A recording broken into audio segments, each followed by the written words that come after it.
जीवों में विविधता, डाइवर्सिटी इन लिविंग ऑर्गेनिज्म। क्या आपने कभी सोचा है कि हमारे चारों ओर कितने प्रकार के जीव समूह पाए जाते हैं? सभी जीवधारी एक दूसरे से किसी न किसी रूप में भिन्न हैं। आप स्वयं को और अपने एक मित्र को ही लीजिए, क्या दोनों की लंबाई समान है? क्या आपकी नाक बिल्कुल आपके मित्र की नाक जैसी दिखती है? क्या आपकी और आपके मित्र की हथेली का आकार समान है? आप यदि हम अपनी और अपने मित्र की तुलना किसी बंदर से करें तो क्या हम देखेंगे कि निश्चित रूप से हम पाते हैं कि हमें और हमारे मित्र के बीच बंदर की अपेक्षा अधिक समानताएं हैं। परंतु जब हम अपनी तुलना गाय और बंदर दोनों से करते हैं तो हम देखते हैं कि गाय की तुलना में बंदर और हम में अधिक समानताएं हैं। क्रियाकलाप 7.1। हमने देसी और जर्सी गाय के बारे में सुना है। क्या एक देसी गाय जर्सी गाय जैसी दिखती है? क्या सभी देसी गायें एक जैसी दिखती हैं? क्या हम देसी गायों के झुंड में जर्सी गाय को पहचान सकते हैं? पहचानने का हमारा आधार क्या होगा? अब हम लोगों को तय करना है कि कौन से विशिष्ट लक्षण वांछनीय समूह के जीवों के लिए अधिक महत्वपूर्ण है। इसके बाद हम यह भी तय करेंगे कि किन लक्षणों को छोड़ा जा सकता है। अब पृथ्वी पर रहने वाले जीवों के विभिन्न समूहों के बारे में सोचें। हम एक और जहां सूक्ष्मदर्शी से देखे जाने वाले बैक्टीरिया जिनका आकार कुछ माइक्रोमीटर होता है, वहीं दूसरी ओर 30 मीटर लंबे नील व्हेल या कैलिफोर्निया के 100 मीटर लंबे रेडवुड पेड़ भी पाए जाते हैं। कुछ चीड़ के वृक्ष हजारों वर्ष तक जीवित रहते हैं, जबकि कुछ कीट जैसे मच्छर का जीवन काल कुछ ही दिनों का होता है। जैव विविधता रंगहीन जीवधारी पारदर्शी कीटों और विभिन्न रंगों वाले पंछियों और फूलों में भी पाई जाती है। हमारे चारों ओर की इस असीमित विभिन्नता को विकसित होने में लाखों वर्ष का समय लगा है। इन सभी जीवधारियों को जानने और समझने के लिए हमारे पास समय का बहुत छोटा हिस्सा है। इसीलिए उनके बारे में हम एक एक करके विचार नहीं कर सकते। इसकी जगह हम जीवधारियों की समानता का अध्ययन करेंगे, जिससे हम उनके विभिन्न वर्गों में रख सकेंगे। फिर विभिन्न वर्गों व समूहों का अध्ययन करेंगे। जिन जीवन के इन विभिन्न रूपों को विभिन्नता का अध्ययन करने के लिए अनुरूप समूह बनाने के क्रम में हमें यह सुनिश्चित करना होगा कि वे कौन से विशिष्ट लक्षण हैं जो जीवधारियों में अधिक मौलिक अंतर पैदा करते हैं। इसी पर जीवधारी के मुख्य विस्तृत समूह का निर्धारण निर्भर करेगा। इन समूहों में से छोटे समूह का निर्णय अपेक्षाकृत कम महत्वपूर्ण लक्षणों के आधार पर किया जाएगा। प्रश्न, हम जीवधारी का वर्गीकरण क्यों करते हैं? अपने चारों ओर फैले जीव रूपों की विभिन्नता के 3 उदाहरण दें। वर्गीकरण का आधार क्या है? जीवों के समूहों के वर्गीकरण का प्रयास प्राचीन समय से किया जाता रहा है। यूनानी विचारक अरस्तु ने जीवों का वर्गीकरण उनके स्थल, जल एवं वायु में रहने के आधार पर किया था। यह जीवन को देखने का बहुत ही सरल किंतु भ्रामक तरीका है। उदाहरण के लिए समुद्र में रहने वाले जीव जैसे प्रवाल, कोरल, व्हेल, ऑक्टोपस, स्टारफिश और शार्क, ये कई मायने में एक दूसरे से काफी अलग हैं। इन सभी में एकमात्र समानता इनका आवास है। अध्ययन एवं विचार के लिए इस आधार पर जीवधारियों को समूहों में बांटना ठीक नहीं है। इसीलिए हमें अब यह निर्णय करना है कि किन विशिष्ट अभिलक्षणों के आधार पर वृहद वर्गों का निर्माण किया गया है। इसके बाद हम अन्य लक्षणों के आधार पर किसी वर्ग के उप समूहों में बांट सकते हैं। नए लक्षणों के आधार पर समूहों के भीतर इस तरह के वर्गीकरण की प्रक्रिया जारी रह सकती है। इस विषय में आगे बढ़ने से पहले हमें लक्षणों का अर्थ समझना पड़ेगा। जब हम जीव के किसी विविध समूह को वर्गीकृत करते हैं तो सबसे पहले हमें यह जानना होगा कि इस समूह के सदस्यों में क्या क्या समानताएं हैं, जिसके आधार पर कुछ को एक साथ रखा जा सके।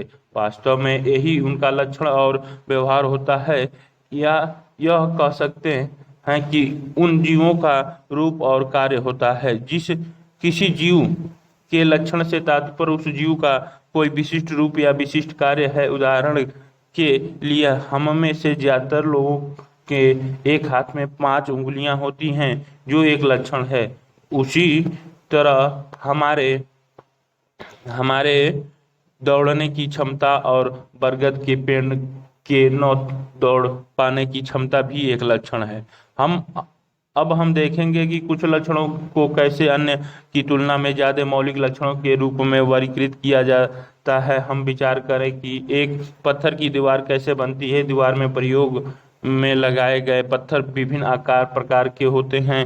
यह ध्यान देने की बात है कि ऊपर की ओर लगे पत्थरों का आकार प्रकार नीचे के पत्थरों को प्रभावित नहीं करेगा, लेकिन निचले स्तर के पत्थरों के आकार से उनके ऊपर वाले पत्थरों का आकार अवश्य प्रभावित होता है। यहाँ पर सबसे निचले स्तर पर लगे पत्थर जीवों के उन लक्षणों के समान है जो जीव के बृहत्तम वर्ग को निर्धारित करते हैं। ये लक्षण जीव के दूसरे किसी भी संरचनात्मक तथा क्रियात्मक लक्षणों से स्वतंत्र होते हैं, लेकिन उसके बाद के स्तर के लक्षण पहले के स्तर के लक्षण पर तो निर्भर हो रहते हैं तथा बाद के स्तर के प्रकार को निर्धारित करते हैं। ठीक इसी प्रकार हम इसी तरह के जीवों के वर्गीकरण के लिए भी परस्पर संबंधी लक्षणों का एक पदानुक्रम बना लेते हैं। आजकल हम जीवों के वर्गीकरण के लिए कोशिका की प्रकृति से प्रारंभ करके विभिन्न परस्पर संबंधी अभिलक्षणों की दृष्टिगत रखते हैं। आइए हम ऐसे लक्षणों पर गौर करें।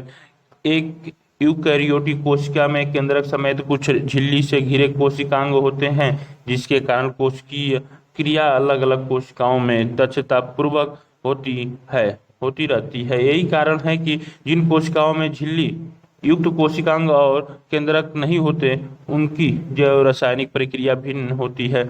इसका अक्सर कोशिकीय संरचना के सभी पहलुओं पर पड़ता है। इसके अतिरिक्त केंद्रक युक्त कोशिकाओं में बहुकोशिकीय जीव के निर्माण की क्षमता होती है,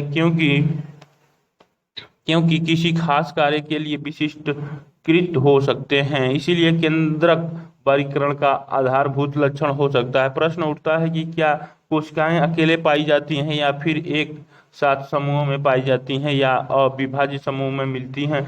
जो कोशिकाएं एक साथ समूह बनाकर किसी जीव का निर्माण करती हैं, उनमें श्रम विभाजन पाया जाता है। शारीरिक संरचना में सभी कोशिकाएं एक समान नहीं होती, बल्कि कोशिकाओं के समूह कुछ खास कार्यों के लिए विशिष्टीकृत हो जाते हैं। यही वजह है कि जीवों की शारीरिक संरचना में भी इतनी विभिन्नता होती है कि इसी के परिणाम स्वरूप हम पाते हैं कि एक अमीबा और एक कृमि की शारीरिक बनावट में कितना अंतर है। क्या जीव प्रकाश संश्लेषण से क्रिया द्वारा अपना भोजन स्वयं बनाते हैं? स्वयं भोजन बनाने की क्षमता रखने वाले और बाहर से भोजन प्राप्त करने वाले जीवों की शारीरिक संरचना में आवश्यक भिन्नता पाई जाती है। जो जीव पौधे प्रकाश संश्लेषण करते हैं, उनमें शरीर संगठन किस स्तर का होता है उसी तरह जंतुओं में किस तरह शरीर विकसित होता है और शरीर के विभिन्न अंग बनते हैं। इसके अतिरिक्त विभिन्न कार्यों के लिए विशिष्ट अंग कौन कौन से हैं? इन प्रश्नों के माध्यम से हम देख सकते हैं कि किस तरह विभिन्न लक्षणों का पदानुक्रम विकसित होता है। वर्गीकरण के लिए पौधों के शरीर के विभिन्न लक्षणों किस प्रकार जंतुओं से भिन्न होते हैं, इसकी वजह यह है कि पौधों का शरीर भोजन बनाने की क्षमता के अनुसार विकसित होता है, जबकि जंतुओं का शरीर बाहर से भोजन ग्रहण करने के अनुसार विकसित होता है। यही लक्षण वर्गीकरण के वर्गीकरण के दौरान उप समूहों और जन का आधार बनते हैं। प्रश्न: जीवों के वर्गीकरण के लिए सर्वाधिक मूलभूत लक्षण क्या हो सकता है? उनका निवास स्थान, उनकी कोशिका संरचना। जीवों में प्रारंभिक विभाजन के लिए किस मूल लक्षण को आधार बनाया गया? किस आधार पर जंतुओं और वनस्पतियों को एक दूसरे से भिन्न वर्ग में रखा जाता है? वर्गीकरण और जैव विकास। सभी जीवधारियों को उनके शारीरिक संरचना कार्य के आधार पर पहचाना जाता है और उनका वर्गीकरण किया जाता है। शारीरिक बनावट में कुछ लक्षण अन्य लक्षणों की तुलना में ज्यादा परिवर्तन लाते हैं। इसमें समय की भी बहुत महत्वपूर्ण भूमिका होती है। अतः जब कोई शारीरिक बनावट अस्तित्व में आती है तो यह शरीर में बाद में होने वाली कई परिवर्तनों को प्रभावित करती है। दूसरे शब्दों में, शरीर की बनावट के दौरान जो लक्षण पहले दिखाई पड़ते हैं, उन्हें मूल लक्षण के रूप में जाना जाता है। इससे यह पता चलता है कि जीवों के वर्गीकरण का जैव विकास में कितना नजदीक संबंध है। जैव विकास क्या है? हम जितने भी जीवों को देखते हैं वे सभी निरंतर होने के वाले परिवर्तनों को उस प्रक्रिया के स्वाभाविक परिणाम हैं जो उनके बेहतर जीवन यापन के लिए आवश्यक थे। जैव विकास के इस अवधारणा को सबसे पहले चार्ल्स डार्विन ने 1859 में अपनी पुस्तक दी ओरिजिन ऑफ स्पीशीज में दिया। जैव विकास की इस अवधारणा को वर्गीकरण से जोड़कर देखने पर हम पाते हैं कि कुछ जीव समूहों की शारीरिक संरचना में प्राचीन काल से लेकर आज तक कोई खास परिवर्तन नहीं हुआ, लेकिन कुछ जीव समूहों की शारीरिक संरचना में पर्याप्त परिवर्तन दिखाई पड़े।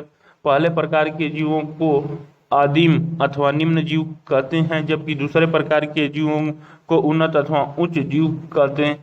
लेकिन ये शब्द उपयुक्त नहीं है क्योंकि इससे उनकी भिन्नताओं का ठीक से पता नहीं चलता। इसके बजाय हम इनके लिए पुराने जीव और नए जीव शब्द का प्रयोग कर सकते हैं। चूंकि विकास के दौरान जीवों में जटिलता और संभावना बनी रहती है, इसीलिए पुराने जीवों की साधारणता और नए जीवों की अपेक्षाकृत जटिल भी कहा जा सकता है। आदिम जीव किन्हें कहते हैं? ये तथाकथित उन्नत जीवों से किस प्रकार भिन्न है?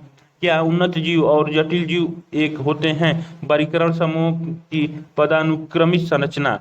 अर्नेस्ट हेलकेल 1894, रॉबर्ट व्हिटकर 1969 और कार्ल बोन्स 1977 नामक जैव वैज्ञानिकों ने सारे सजीव को जगत किंगडम नाम बड़े वर्गों में विभाजित करने का प्रयास किया।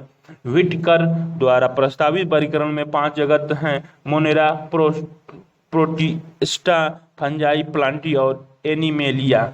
ये समूह कोशिका संरचना, पोषण के स्रोत और तरीके तथा शारीरिक संगठन के आधार पर बनाए गए हैं। वोस ने अपने वर्गीकरण में मोनेरा जगत को अकार्बी बैक्टीरिया और यू बैक्टीरिया में बांट दिया, जो प्रयोग में लाया जाता है। पुनः विभिन्न स्तरों पर जीवों को उप समूहों में वर्गीकृत किया गया, जैसे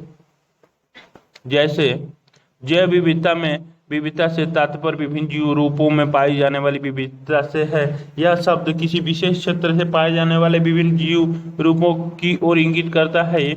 ये विभिन्न जीव न सिर्फ एक समान पर्यावरण में रहते हैं बल्कि एक दूसरे को प्रभावित भी करते हैं। इसके परिणाम स्वरूप विभिन्न प्रजातियों का अस्थायी समुदाय अस्तित्व में आता है। आधुनिक समय में मनुष्य ने इस समुदाय के संतुलन को बदलने में महत्वपूर्ण भूमिका निभाई है। वास्तव में किसी समुदाय की विविधता भूमि, जलवायु जैसी कई चीजों से प्रभावित होती है। एक मोटे अनुमान के मुताबिक पृथ्वी पर जीवों की करीब 1 करोड़ प्रजातियां पाई जाती हैं, जबकि हम सिर्फ 10 लाख या 20 लाख प्रजातियों का ही जानकारी है। पृथ्वी पर कर्क रेखा और मकर रेखा के बीच के क्षेत्र में जो गर्मी और नमी वाला भाग है, वहाँ पौधों और जंतुओं में काफी विविधता पाई जाती है। अतः यह क्षेत्र मेगा डाइवर्सिटी क्षेत्र कहलाता है।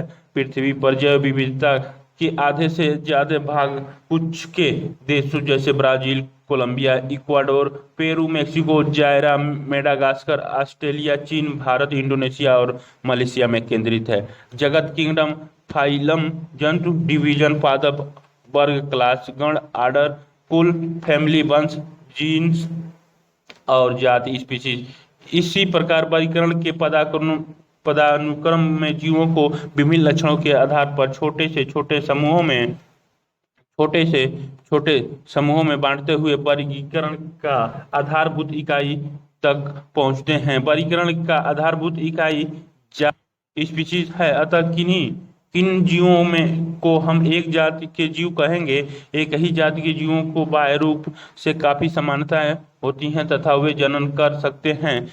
व्हिटकर द्वारा प्रस्तुत जगत वर्गीकरण के 5 प्रमुख विशेषताएं निम्नवत हैं। मोनेरा: इन जीवों में न तो संगठित केंद्रक और कोशिकांग होते हैं और न ही उनके शरीर बहुकोशिकीय होते हैं। इनमें पाई जाने वाली विविधता अन्य लक्षणों पर निर्भर करती है। इनमें कुछ में कोशिका भित्ति पाई जाती है तथा कुछ में नहीं। कोशिका भित्ति के होने या न होने के कारण मोनेरा वर्ग के जीवों की शारीरिक संरचना में आए परिवर्तन तुलनात्मक रूप से बहुकोशिकीय जीवों में कोशिका भित्ति के होने या न होने के कारण आए परिवर्तन से भिन्न होते हैं। पोषण के स्तर पर ये स्वपोषी अथवा विषमपोषी दोनों हो सकते हैं। उदाहरण के लिए जीवाणु नील हरित शैवाल अथवा साइनोबैक्टीरिया माइकोप्लाज्मा।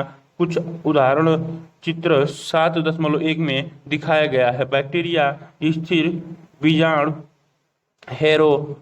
हेटेरोस्टिस एनाबिना मोनेरा चित्र 7.1 में दिखाए गए हैं। प्रोटिस्टा प्रोटिस्टा इसमें एक कोशिका यूकेरियोटिक जीव आते हैं। इस वर्ग के कुछ जीवों में गमन के लिए सिलिया फ्लैजेला नामक संरचनाएं पाई जाती हैं। ये स्वपोषी और विषमपोषी दोनों तरह के होते हैं। उदाहरण के लिए कोशिकीय शैवाल, डाइएटम, प्रोटोजोआ इत्यादि उदाहरणों के लिए चित्र 7.2 में देखे गए हैं। जलधानी सिलिया गुरु केंद्रक, सूक्ष्म केंद्रक, मुख्य खांच, साइटोसोम, भोजनधानी, साइटोप्लाज्म अपशिष्ट, ये पैरामीशियम, बहिकेंद्र एक्टाप्लाज्मा, अंतःकेंद्र माइटोकांड्रिया केंद्रक, क्रिस्टल, भोजनधानी, अग्रमुखी कुटपाद, संकुचनशील धानी, अमीबा, फ्लैजिलम छोटा, फ्लैजिलम लंबा, नेत्र बिंदु, प्रकाशग्राही, संकुचनशील धानी, क्लोरोप्लास्ट और केंद्रक और केंद्रिका। यूगलिना प्रोटोजोआ दिखाया गया 7.2 चित्र में। फंजाई ये विषमपोषी यूकैरियोटिक जीव है। इनमें से कुछ पोषण के लिए सड़े गले कार्बनिक पदार्थ पर निर्भर रहते हैं, इसीलिए इसे मृत जीवी कहा जाता है। कई अन्य अतिथीय जीव के जीव द्रव्य पर भोजन के लिए आश्रित होते हैं, इन परजीवी कहते हैं। इनमें से कई अपने जीवन की विशेष अवस्था में बहुकोशिकीय क्षमता प्राप्त कर लेते हैं। फंजाई अथवा कवक में काइटिन नामक जटिल शर्करा का बनी हुई कोशिका भित्ति पाई जाती है। उदाहरणतः ईस्ट मोल्ड मशरूम। उदाहरण के लिए चित्र 7.3 देखें। सैकेरोमाइसीज, ईस्ट पेनिसिलियम एगेरिकस फंजाई के चित्र दिखाए गए 7.3 में। कवक की कुछ प्रजातियां नील हरी शैवाल साइनोबैक्टीरिया के नाम के साथ अस्थायी अंतर संबंध बनाती हैं, जिसे सहजीविता कहते हैं। ऐसे सहजीवी जीवों के लाइकेन कहा जाता है। ये लाइकेन अक्सर पेड़ों के छालों पर रंगीन धब्बों के रूप में दिखाई देते हैं। प्लांटी इस वर्ग में कुछ के यूकैरियोटिक जीव आते हैं। ये स्वपोषी होते हैं और प्रकाश संश्लेषण के लिए क्लोरोफिल का प्रयोग करते हैं। इस वर्ग में सभी पौधों को रखा गया है। चूंकि पौधे और जंतु सर्वाधिक दृष्टिगोचर होते हैं, अतः इन उपवर्गों की चर्चा बाद में खंड 7.4 में करेंगे।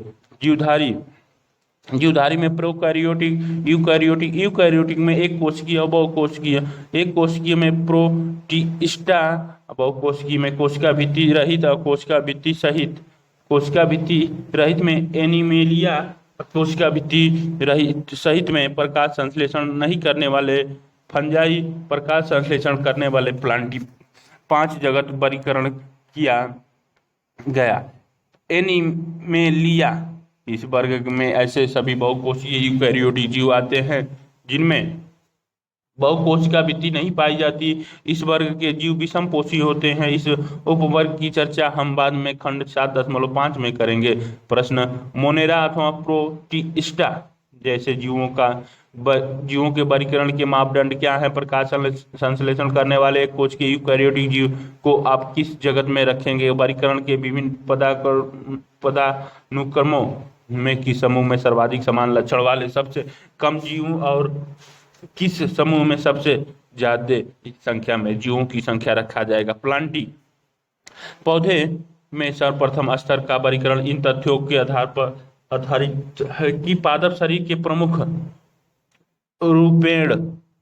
घटक रूपेण विकसित एवं विभेदी हैं अथवा नहीं। वर्गीकरण का अगला स्तर पादप शरीर में जल और अन्य पदार्थों को संवहन करने वाले विशिष्ट ऊतकों की उपस्थिति के आधार पर होता है। तत्पश्चात वर्गीकरण प्रक्रिया के अंतर्गत यह देखा जाता है कि पौधे में बीज धारण की क्षमता अथवा नहीं है।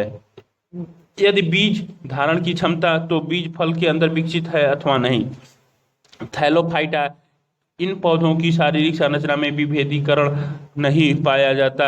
इस वर्ग के पौधे को सामान्यतः शैवाल कहा जाता है। ये मुख्य रूप से जल में पाए जाते हैं। उदाहरण के लिए यूलोथ्रिकस, क्लेडोफोरा अल्वा, स्पाइरोगाइरा कारा इत्यादि चित्र 7.5 में दिखाए गए हैं।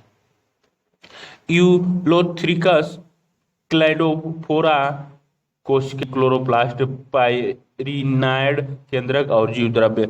अल्वा स्पाइरोगाइरा अकारा थैलोफाइटा शैवाल चित्र 7.5 में दिखाए गए हैं।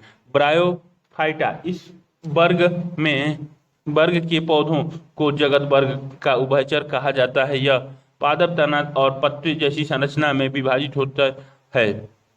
इसमें पादप शरीर के एक भाग से दूसरे भाग तक जल तथा दूसरे चीजों के संवहन के लिए विशिष्ट ऊतक नहीं पाए जाते हैं। उदाहरण के लिए मास फ्यूनेरिया मार्केसिया चित्र 7.6, रिक्सिया मार्केसिया फ्यूनेरिया कुछ सामान्य ब्रायोफाइटा दिखाए गए। टेरिडोफाइटा इस वर्ग के पौधों का शरीर जड़, तना तथा पत्ती में विभाजित होता है। इनमें शरीर के एक भाग से दूसरे भाग तक जल तथा अन्य पदार्थों के संवहन के लिए संवहन ऊतक भी पाए जाते हैं। उदाहरण के लिए मिर्ची, लिया, फर्न, हर्ष, टेल इत्यादि। इन 3 समूहों के पौधों में जननांग अप्रत्यक्ष होता है तथा इनमें बीज उत्पन्न करने की क्षमता नहीं होती है, अतः ये क्रिप्टोगैम कहलाते हैं। दूसरी ओर वे पौधे जिनमें जनन अंग पूर्ण विकसित एवं विभेदी होते हैं तथा जनन प्रक्रिया के पश्चात बीज उत्पन्न करते हैं, फेनरोगैम कहलाते हैं। बीज लैंगिक जनन के बाद उत्पन्न होता है। बीज के अंदर भ्रूण के साथ संचित खाद्य पदार्थ होता है, जिसका ये स्पाइरोकार्प, तना, जड़, मर्सिलिया, फर्न, कुछ टेरिडोफाइटा। उपयोग भ्रूण के प्रारंभिक विकास एवं अंकुरण के समय होता है। बीज की अवस्था के आधार पर इस वर्ग के पौधों को पुनः 2 वर्गों में विभाजित किया जाता है। जिम्नोस्पर्म नग्न बीज उत्पन्न करने वाले पौधे, एंजियोस्पर्म फल के अंदर बंद बीज उत्पन्न करने वाले पौधे। जिम्नोस्पर्म इस शब्द की उत्पत्ति 2 ग्रीक शब्दों जिम्नो और स्पर्मा से मिलकर हुई है, जिनमें जिम्नो का अर्थ होता है नग्न तथा स्पर्मा का अर्थ है बीज, अर्थात इन्हें नग्न बीजी पौधों भी कहा जाता है। ये पौधे बहुवर्षीय, सदाबहार तथा काष्ठीय होते हैं। उदाहरण के लिए पाइनस तथा साइकस चित्र 7.8 में देखिए। पाइनस और साइकस कुछ नग्न बीजी जिम्नोस्पर्म।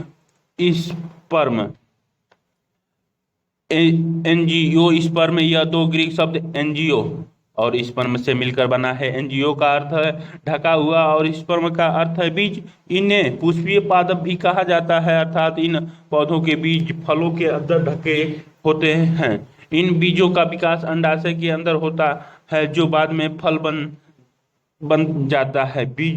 बीजों में बीज पत्र होता है। एक बीजपत्री पादप, एक बीजीय पत्र चित्र 7.9 में दिखाया गया है, जो बीज के अंकुरण के पश्चात हरा हो जाता है।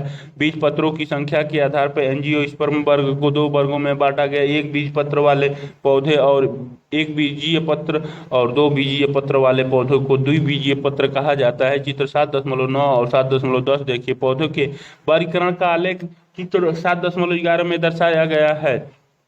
ये द्विबीजीय पत्र वाले चित्र 7.10 में दिखाया गया। पादप 2 भागों में विभाजित। पहला पादप शरीर विभेदन थैलोफाइटा।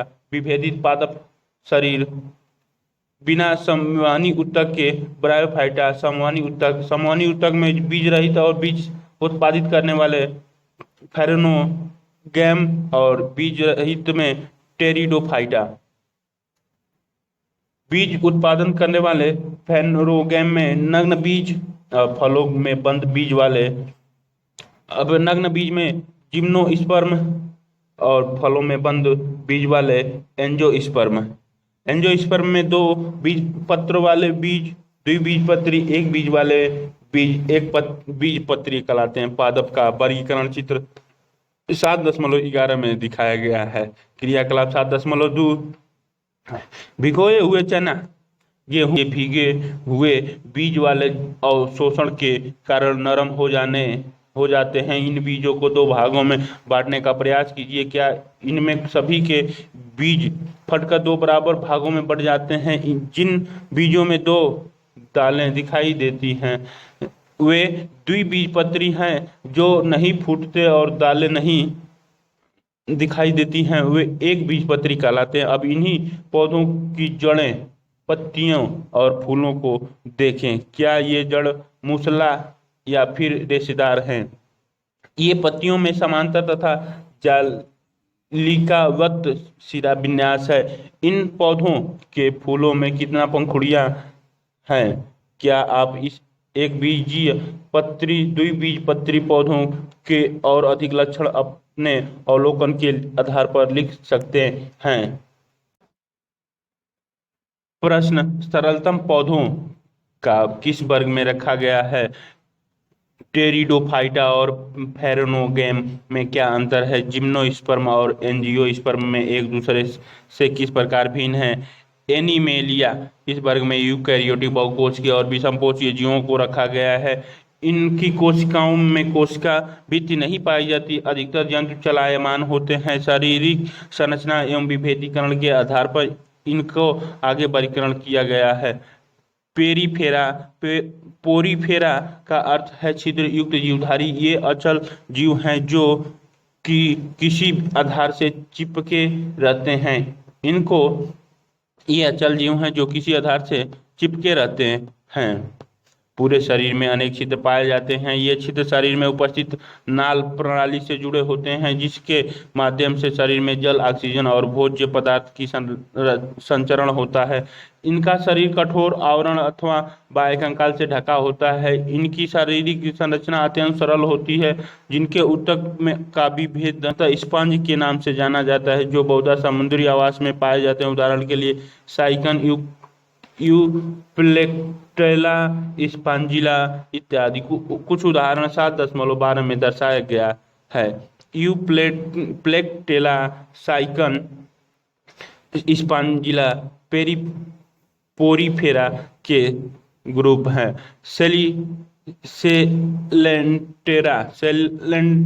सेलेंटेरा ये जलीय जंतु है। इनका शारीरिक संगठन ऊतक स्तर का होता है। इनमें एक देह गुहा पाई जाती है। इनका शरीर कोशिकाओं की दो परतों, आंतरिक एवं बाह्य परत का बना होता है। इनकी कुछ जातियां समूह में रहती हैं जैसे कोरल और कुछ एकाकी होती हैं जैसे हाइड्रा। उदाहरण के लिए हाइड्रा, समुद्री एनीमोना, जेलीफिश इत्यादि। चित्र 7.13 में देखें। स्पर्शक दंत कोशिकाएं मुख्य एपिडर्मिस में सोगिला, गैस्ट्रोडर्मिस, जठरवाहिनी गुहा, पाद हाइड्रा और समुद्री एनीमोन सेलेंटरेटा के ग्रुप के हैं। प्लेटीहेल्मिन्थीज पूर्ण वर्णित वर्ग का अपेक्षा इस वर्ग के जंतुओं की शारीरिक संरचना अधिक जटिल होती है। इनका शारीरिक द्विपार्श्व सममिति होता है अर्थात शरीर के दाएं और बाएं भाग की संरचना समान होती है। इनका शरीर त्रिकोणक ट्राइफोब्लास्टिक होता है अर्थात इनका ऊतक विभेदन 3 कोशिका स्तर से हुआ है। इससे शरीर में बाह्य तथा आंतरिक दोनों प्रकार के स्तर बनते हैं तथा इनमें कुछ अंग भी बनते हैं। इनमें वास्तविक देह गुहा का अभाव होता है जिसमें सुविकसित अंग व्यवस्थित हो सके।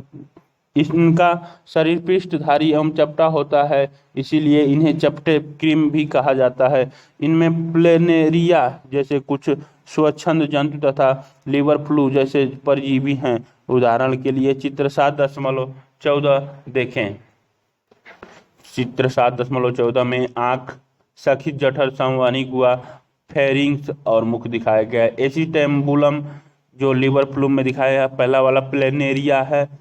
क्लोलेक्स चूसन गर्दन और टेप वर्म दिखाए, कुछ प्लेटी हेलिम्थ्ज दिखाए गए।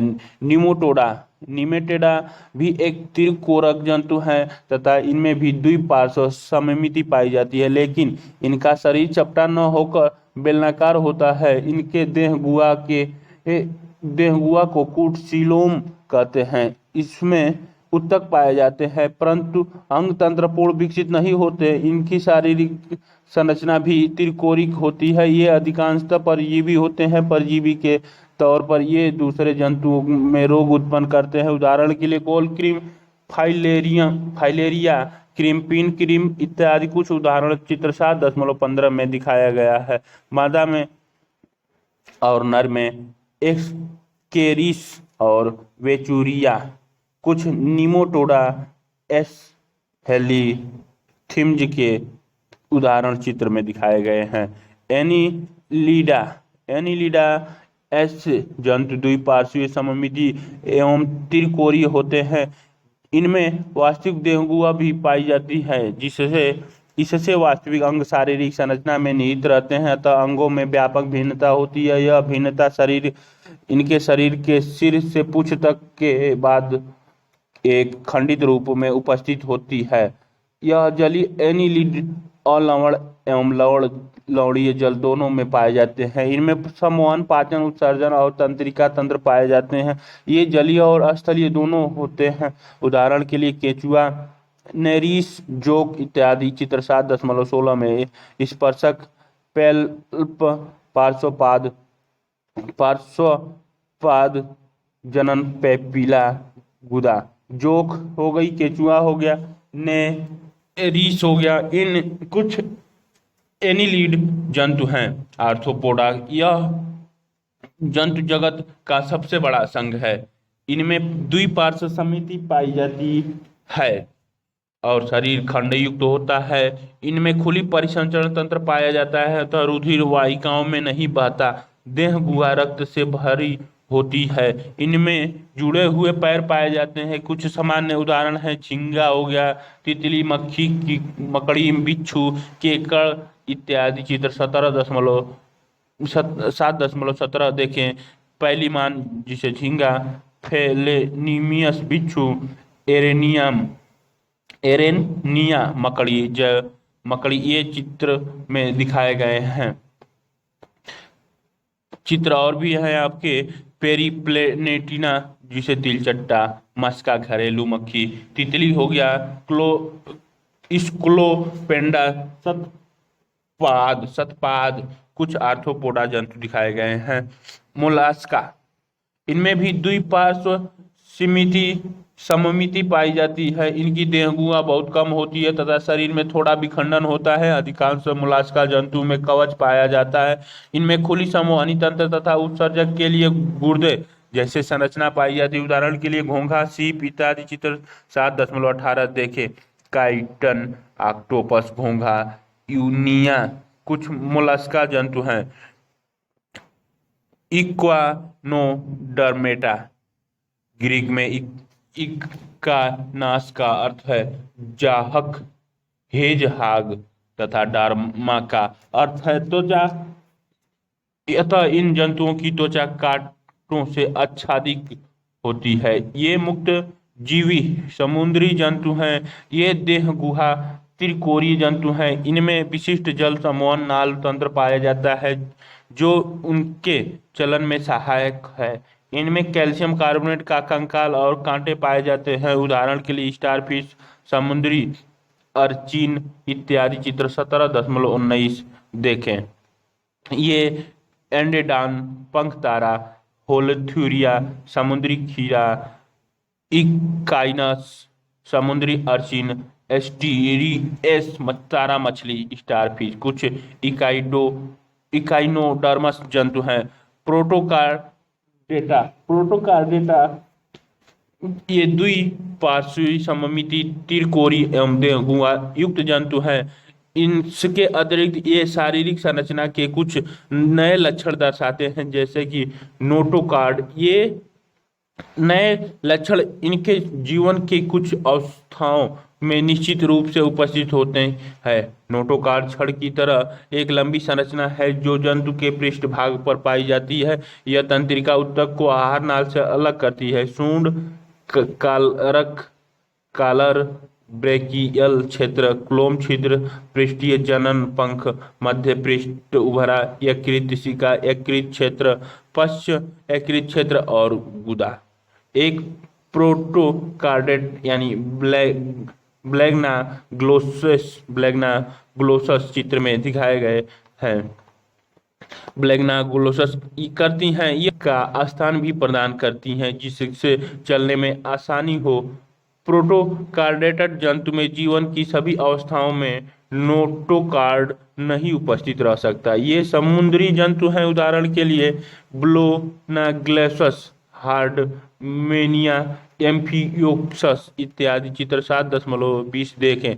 वर्टिब्रेटा, कशेरुकी, इन जंतुओं में वास्तविक मेरुदंड अंतः कंकाल पाया जाता है। इस कारण जंतुओं में पेशियों का वितरण अलग होता है एवं पेशियां कंकाल से जुड़ी होती हैं जो इन्हें चलन में सहायता करती हैं। वर्टिब्रेटा द्विपार्श्व सममिति त्रिकोणीय देह गुहा वाले जंतु हैं। इनमें ऊतकों एवं अंगों का जटिल विभेदन पाया जाता है। सभी कशेरुकी जीवों में निम्नलिखित लक्षण पाए जाते हैं। नाटोकार्ड पृष्ठनालीय, कशेरुकी दंड एवं मेरुरज्जु, त्रिकोणीय शरीर, युग्मित क्लोम थैली, देह गुहा। वर्टिब्रेटा के 5 वर्गों में विभाजित किया जाता है। साइक्लोस्टोमेटा जबड़े रहित कशेरुकी है। इनकी विशेषता लंबे ईल के आकार का शरीर, गोलाकार मुख एवं शल्क रहित चिकनी त्वचा का होना है। ये बाह्य परजीवी होते हैं जो दूसरे कशेरुकी से संबंध हो जाते हैं। उदाहरण के लिए प्रेटोमाइजन, लैम्प्रो एवं मिक्सिन हैग मछली। चित्र 7.21 में जबड़ा रहित कशेरुकी प्रोटोमाइजन चित्र में दिखाई गई है। मत्स्य, ये मछलियां जो समुद्र और मीठे जल दोनों जगह पाई जाती हैं, इनकी त्वचा शैल, स्केल्स अथवा प्लेटों से ढकी होती हैं तथा ये अपनी मांसल पूंछ का प्रयोग तैरने के लिए करती हैं। इनकी शरीर धारा रेखीय होती है। इनमें श्वसन क्रिया के लिए क्लोम पाए जाते हैं जो जल में विलीन ऑक्सीजन का उपयोग करते हैं। ये असमतापी होते हैं तथा इनका हृदय द्विकक्षीय होता है। ये अंडे देती हैं। कुछ मछलियों में कंकाल केवल उपास्थि का बना होता है, जैसे शार्क। अन्य प्रकार की मछली में कंकाल अस्थि का बना होता है, जैसे ट्यूना, रोहू इत्यादि। के लिए चित्र 7.22A और 22B देखें। यूरोपस स्प्लेंडिडस, मैंडागायरफिश, मैंडारिन फिश, टेरोइस वेलिटस लायनफिश, क्लोफायरिन जोर्डाइन एंगलफिश। आंख होती है, इनमें श्वसन रंध्र होती है। श्रेणी पंख, पृष्ठ पंख, पूंछ और पुच्छी पंख होती हैं। विद्युत रे टारपीडो में और स्टिंग रे दंश रे की तरह होती हैं। आंख, मुख, क्लोम, पृष्ठ पंख, अंश पंख, श्रेणी पंख और पूंछ। स्काइलियोडान डॉगफिश कुछ मत्स्य वर्ग के चित्र 7.22 में दिखाए गए हैं। इसमें पहले मुख, नासिका, सिरा, आंख, अंश पंख, श्रेणी पंख, पूंछ, ये पंख लिबियो रोहित होती हैं। ये इसमें अंश पंख, मुख, पृष्ठ पंख, जनन थैली, पूंछ, नर, हिप्पोकैम्पस, दरियाई घोड़ा। पंख की तरह अंश पंख होता है, शल्य होती है, श्रेणी पंख होते हैं, पूंछ होती है। एक्सीटस उड़न मछली होती है। एनाबास क्लाइंबिंग पर्च होती हैं। चित्र कुछ मत्स्य वर्ग है, ये जल स्थल चल एम्फीबियम। ये मत्स्यों से भिन्न होते हैं क्योंकि इनमें सल नहीं पाए जाते हैं। इनकी त्वचा पर श्लेष्म ग्रंथियां पाई जाती हैं तथा हृदय त्रिकक्षीय होता है। इनमें बाह्य कंकाल नहीं होता। विक्र पाए जाते हैं। श्वसन कोलोम अथवा फेफड़े द्वारा होता है। ये अंडे देने वाले जंतु हैं। ये जल तथा स्थल दोनों पर रह सकते हैं। उदाहरण के लिए मेढक, सैलामेंडर, टोड इत्यादि हैं। चित्र 7.23 में देखें। सैलामेंडर, टोड, सैना टिग्रिना, साधारण मेढक, हाइला वृक्ष मेढक, कुछ जल स्थल चर जंतु 7.23 में दिखाए गए हैं। सरीसृप ये असमतापी जंतु हैं। इनका शरीर सल्कों द्वारा ढका होता है। इनमें श्वसन फेफड़ों द्वारा होता है। हृदय सामान्यतः त्रिकक्षीय होता है, लेकिन मगरमच्छ का हृदय 4 कक्षीय होता है। विक्र पाया जाता है। सभी ये भी अंडे देने वाले प्राणी हैं। इनके अंडे कठोर कवच से ढके होते हैं तथा जल स्थलचर की तरह इन्हें जल में अंडे देने की आवश्यकता नहीं पड़ती। उदाहरण के लिए कछुआ, सांप, छिपकली, मगरमच्छ। चित्र 7.24 देखें। टर्टल, कैमेलियन, किंग कोबरा, उड़न छिपकली, ड्रैगन, घरेलू छिपकली, हेमिडेक्टाइलस। कुछ सरीसृप दिखाए गए हैं चित्र 7.24 में। पंछी ये समतापी प्राणी हैं। इनका हृदय 4 कक्षीय होता है। इनके 2 जोड़ी पैर होते हैं। इनमें आगे वाले 2 पैर उड़ने के लिए पंखों में परिवर्तित हो जाते हैं। पिछले शरीर पैरों से ढका होता है। श्वसन फेफड़ों द्वारा होता है। इस वर्ग के सभी पंछियों को रखा जाता है। उदाहरण के लिए चित्र 7.25 सफेद स्टोकर्स, सिकोनिया सिकोनिया, ऑस्ट्रिच, इथुथ्रिलियो कैमेलस, नर गुच्छेदार बत्तख, आइथिया फ्यूलिगिला, गौरैया, कबूतर, कौवा। कुछ पंछी वर्ग के प्रजाति दिखाए गए हैं। स्तनपायी ये समतापी प्राणी, हृदय 4 कक्षीय होता है। इस वर्ग के सभी जंतुओं में नवजातीय पोषण के लिए दुग्ध ग्रंथियां पाई जाती हैं। इनकी त्वचा पर बाल, स्वेद और तेल ग्रंथियां पाई जाती हैं। इस वर्ग के जंतु शिशु को जन्म देने वाले होते हैं। हालांकि कुछ जंतु अपवाद स्वरूप अंडे भी देते हैं, जैसे इकिडाना, प्लेटिपस, कंगारू जैसे। कुछ स्तनपायी के अविकसित बच्चे मर्सुपियम नामक थैली में तब तक लटके रहते हैं जब तक कि उनका पूर्ण विकास नहीं हो जाता। कुछ उदाहरण चित्र 2.26 में दिखाया गया है। व्हेल हो गया, चूहा हो गया, चमगादड़, मनुष्य और बिल्ली कुछ स्तनपायी जंतु हैं। पेरिफेरा और सिलेंटरेटा वर्ग के जंतुओं में क्या अंतर है? एनिलिडा के जंतु आर्थ्रोपोडा के जंतु से किस प्रकार भिन्न है? जल स्तर और सरीसृप में क्या अंतर है? पंछी वर्ग और स्तनपायी वर्ग के जंतुओं में क्या अंतर है? नाम पद्धति, जीवों के वर्गीकृत नामों की क्या आवश्यकता है? वर्गीकृत नामों की क्या आवश्यकता? केरोलस लीनियस कार्ल वान लीने का जन्म स्वीडन में हुआ था। वे पेशे से डॉक्टर थे, लेकिन पौधों के अध्ययन में उनकी खास दिलचस्पी थी। 22 वर्ष की आयु में पौधों पर उनका पहला शोध पत्र प्रकाशित हुआ। एक धनी अधिकारी के यहाँ नौकरी करते हुए उन्होंने अपने मालिक के बगीचे में पौधे की विविधता का अध्ययन किया। कैरोलस लीनियस 1707 से 1778 तक। इसके बाद उन्होंने सिस्टमा नेचुरी नामक पुस्तक लिखी, जो आगे चलकर विभिन्न वर्गीकरण प्रणाली का आधार बनी। इस विषय पर उनको 14 शोध पत्र भी प्रकाशित हुए।